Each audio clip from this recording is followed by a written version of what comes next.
একের পর এক দুঃসংবাদে ভীত সন্ত্রস্ত ভারতের মোদী সরকার। চরম উদ্বেগজনক পরিস্থিতি মণিপুরে।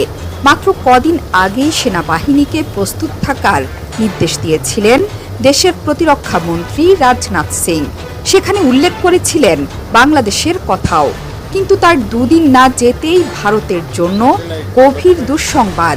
সেই নির্দেশনার নেপথ্যে কি হচ্ছে সেটি প্রকাশ করে দিল ভারতীয় গণমাধ্যম আনন্দবাজার। সংবাদ মাধ্যমটিতে স্পষ্ট ভাষায় বলা হয়েছে যে ভারতের ৬০ কিলোমিটার এলাকা দখল করে ফেলেছে চীন, যা ঘটেছে সেভেন সিস্টার্সের অন্তর্গত অরুণাচলে। গণমাধ্যমকে এই তথ্য নিশ্চিত করেছে সেখানকার স্থানীয় বাসিন্দারাই। ভারতের ৬০ কিলোমিটার জায়গা দখল করে নিল চায়না এবং চীন সেনাবাহিনীরা।